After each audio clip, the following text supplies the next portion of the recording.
Alors Shalom Ubracha et Chodesh Tov Mevorach, un très bon mois de Iyar, qui veut dire la lumière, Be'ezrat Hashem. Et en ce mois de lumière, on va parler d'une des lumières du peuple d'Israël et du monde aussi, qui s'appelle la Refoua, la guérison. Lorsqu'une personne est remplie de santé, c'est qu'on va apprendre qu'il a énormément de lumière en lui. Les Netzotzot Akdusha, ce qu'on appelle les étincelles divines, c'est ça qui permet à chacun d'entre nous d'être en santé. Et tant qu'on fait et qu'on se rapproche d'Akadosh Baruch Hu, que le Mekor Aberacha, qui est la source de toute bénédiction et de toute lumière, automatiquement la personne qui a la proximité d'Hachem Itbarach, elle a la santé qui l'habite. Et on va passer à la 8e bénédiction. Nous sommes arrivés à la 8e, doucement, mais on y arrive. Hein? Donc la 8e bénédiction, c'est la bracha de la refoua, de la guérison. On dit dans cette 8e bénédiction, Refaenu Hashem venerafe. Guéris-nous Hashem et nous serons guéris. Vous voyez la confiance. Quand on a la confiance en Akadosh Baruch Hu, on lui demande et on lui dit Refaenu, s'il te plaît, guéris-nous. Venerafe.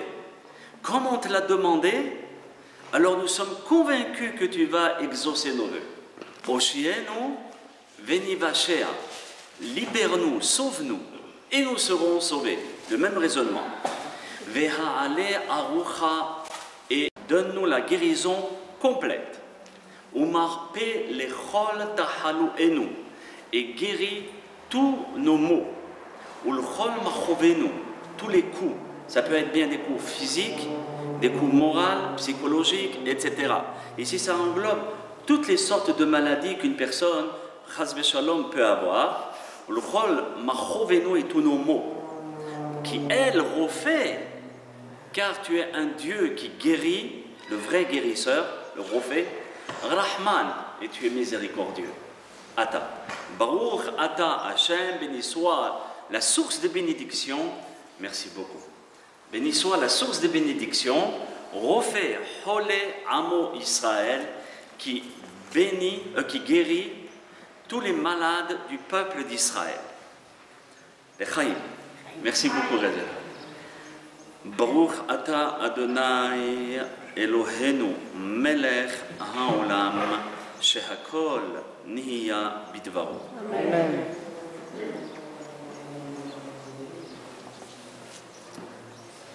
C'est bien de s'habituer de faire les brachot doucement, avec hashivut et importance. Donc, on a rapporté dans cette bénédiction la refoua, aussi bien morale, physique, et on demande à Kadosh Baruch Hu qui est le Rofé Ne'eman, qui est le vrai médecin pour pouvoir nous guérir. Refoua, d'accord, refoua, les lettres qui composent ce mot, tout à l'heure en voiture, je pensais à ça. J'ai dit, ah ça il faut que je le dise. Refoua commence par la lettre Resh. Le Resh veut dire en hébreu roche, la tête.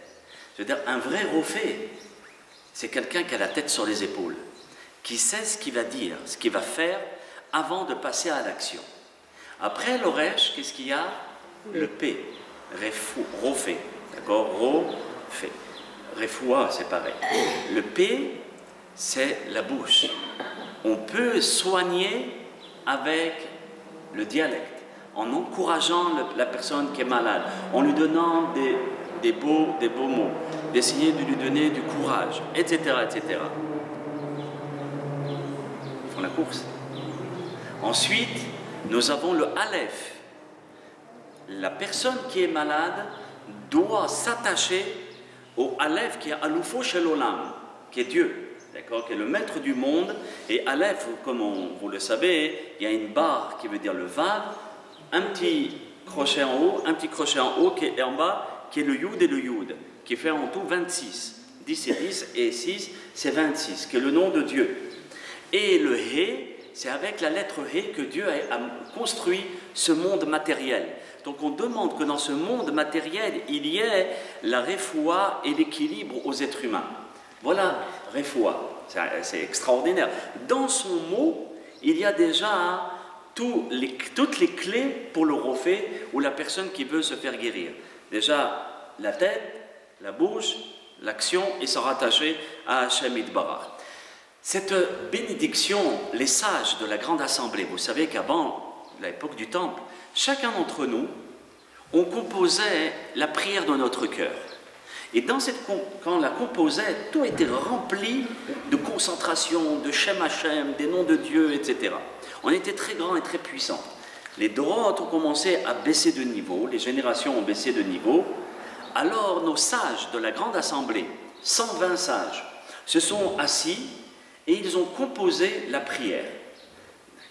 Donc en composant la prière, à l'intérieur il y a des noms de Dieu, il y a des rémazim, des insinuations, et tout est basé sur les paroles de nos prophètes. D'accord, des prophètes qu'on a vus dans toutes les autres bénédictions, il y a aussi de la Gemara et du Midrash. Maintenant, quel est le prophète qui a mentionné cette bénédiction? C'est Yirmiyahu, Jérémie. Yirmiyahu, au Pérec 17, là-bas, il voit la destruction du temple, il voit des gens qui sont malades, des gens qui sont déchirés. Et il dit, lorsqu'un homme voit tout ça, même si ce n'est pas lui qui est malade, mais lui est tombé malade en voyant cette atrocité et des gens qui étaient malades autour de lui, donc il a demandé à Akadosh Baruch Hu la refoua. Et il a dit, Refa'eni Hashem benerafe, Oshieni benivashea, ki tehilati ata. Ça veut dire, guéris-moi Hashem et je serai guéri, libère-moi Hashem et je serai libéré, car tu es ma louange. C'est en toi que je peux compter. Ici, Yirmiyahu a adressé à Dieu cette bénédiction en lachon yahid, ça veut dire individuel. Mais nous, vous avez observé, comme dit le Rambam, et tous nos commentateurs, que la prière en elle-même est toujours au pluriel. Refa'enu, re'ena beronienu, atahonen adam da'at, d'accord, bina, ça veut dire toutes les bénédictions, barechenu, sont au langage pluriel, parce qu'on ne prie pas seulement uniquement pour nous. On prie pour le peuple d'Israël, et nous sommes inclus dans le peuple. C'est pas moi et puis après le peuple. Non, le peuple et moi je suis inclus dans le peuple. D'accord. Et c'est le meilleur moyen pour pouvoir recevoir la bénédiction. Nos sages nous disent, quelqu'un qui prie pour son prochain, Ne'ena Rishon, il est écouté avant tout le monde.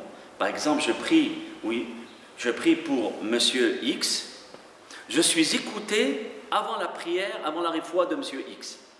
Et ensuite, Monsieur X, il passe en deuxième plan. Parce que je me suis soucié de la guérison d'une personne.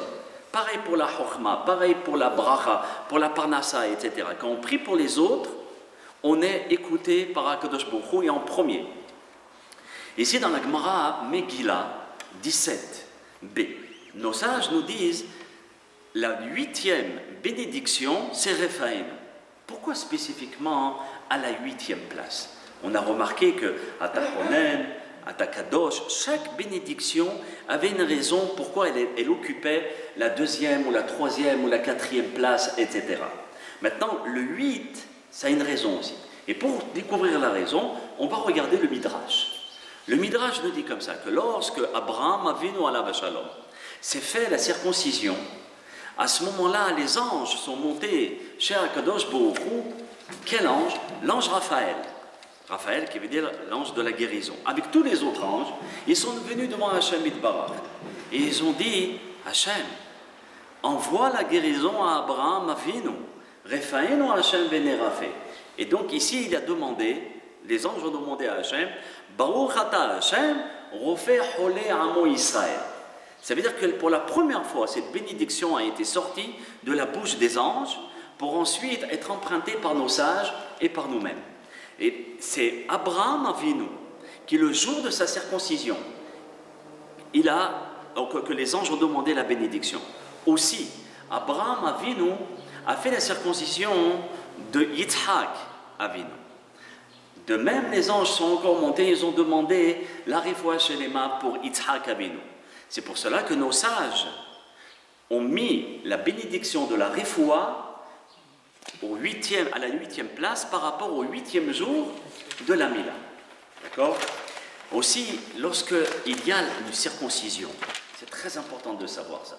Lorsque vous allez à une circoncision, on n'a pas le droit d'inviter le jour d'une circoncision. On n'invite pas les gens. Alors on fait savoir, voilà, il y a la Mila de mon fils ou mon petit-fils à tel endroit.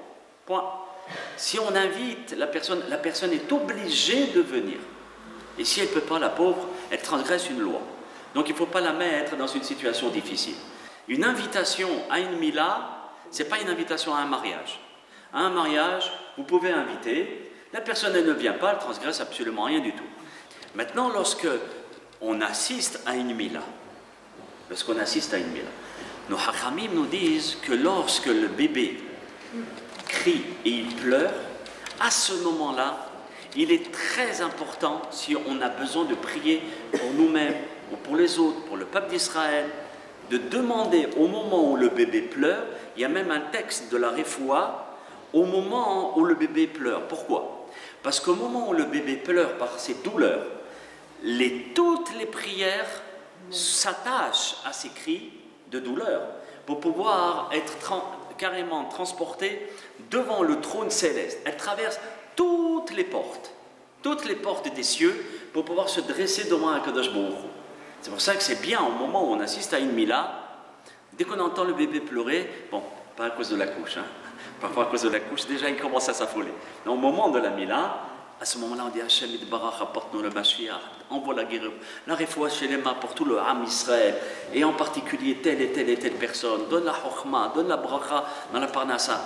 Et la Bracha que vous faites s'accroche aux pleurs des enfants, de l'enfant, et ça monte directement au trône divin. On le voit dans le Tehillim. David Amelech alav Shalom, dans le Tehillim, il nous dit comme ça Lamnatseach ala sheminit. Sur le Lamnatseach, c'est dans la louange, sur le 8e jour, Honeni Hashem ki umlal ani. Aie pitié de moi, Hashem, car je suis désemparé. C'est pourquoi je suis désemparé par rapport à la souffrance de la circoncision. Refaeni Hashem, guéris-moi, Kadosh Baruch Hu, Kini v'hanu atzamai, par rapport à la douleur, mes membres sont en panique. Du jour de la Mila, il y a une douleur très très forte. Et on ne s'en souvient plus. On s'en souvient heureusement. Mais il y a une très grande douleur. Et David Ameler est en train de prier par rapport à tous les enfants et aussi tous les enfants qui font la Mila pour pouvoir être guéris le jour de leur par rapport à l'opération de la circoncision. Aussi, nos sages nous disent comme ça. Dans la Gemara Shabbat 139, il y a des commentaires. Il y a le commentaire de Rabbi Ephraim, Be'olelut Ephraim. Là-bas, il mentionne un petit pirouche de la Gemara, et il dit comme ça Ki umlal ani. David Amelech, il dit je suis désemparé. Umlal, il observe le Olelut Ephraim, le Rav Ephraim, que c'est la même racine que Mila. Car umlal ani, je suis désemparé par rapport à quoi? Par rapport à la Mila. C'est pour cela que ce mise-mort, qui est à la Sheminit, sur le 8e jour, automatiquement ça parle essentiellement de la circoncision. Suru mimeni kolpo ala avel. Et David Amelech, il dit que tout ce qui me charge du mal puisse partir de chez moi. Et ça c'est très beau ce qu'il continue à dire. Kishama Hashem. Car Dieu il écoute kol bechi, la voix du pleur. Quel pleur? Le pleur de l'enfant. Mais comme il écoute les pleurs de l'enfant, Hashem tefilati ikah. Donc ma prière, tu vas la recevoir, tu vas l'accepter. C'est là où nos sages se sont permis de faire le rapport de ce psaume de David Amelech. Lorsque l'enfant pleure, Kitifilati ikah, tu acceptes ma prière. Et c'est très très bien à ce moment-là de prier au moment où l'enfant pleure. De même, le Maharal de Prague, un colosse dans la Torah, d'accord, il y a même sa statue à Prague, devant la mairie de Prague. Il a marqué l'histoire. Et il a écrit plein de commentaires philosophiques, ésotériques, de la Kabbalah, etc., de tout le Talmud et les Midrashim. Et là-bas, il dit comme ça, si cette bénédiction occupe la 8e place, et lui, il fait observer, il explique tous les chiffres, on va se concentrer sur le chiffre 7. Le 7, c'est carrément la perfection du monde matériel et physique, par rapport aux 7 jours de la création. Donc le 7, c'est le Shabbat, c'est le jour de la création et donc la perfection du monde matériel et physique. Le Maharal dit le 8, c'est le suprarationnel, c'est au-delà du 7. Donc on rentre dans une dimension qui est au-delà de l'intellect. Donc c'est atteindre la perfection spirituelle. Et c'est pour cela que l'enfant, le circoncis, le 8e jour, pour qu'il puisse avoir les kélim, les ustensiles, les outils, pendant sa vie, afin de rentrer dans la dimension 8, même s'il est dans le monde 7, dans la dimension 8, afin de servir à Kadosh Baruch Hu avec une plénitude et une perfection spirituelle. C'est pour cela qu'on a mis cette bénédiction à la 8e place. Et aussi le 8, si vous remarquez, on touche l'infini. D'accord? L'infini. Et ici, le Maharal nous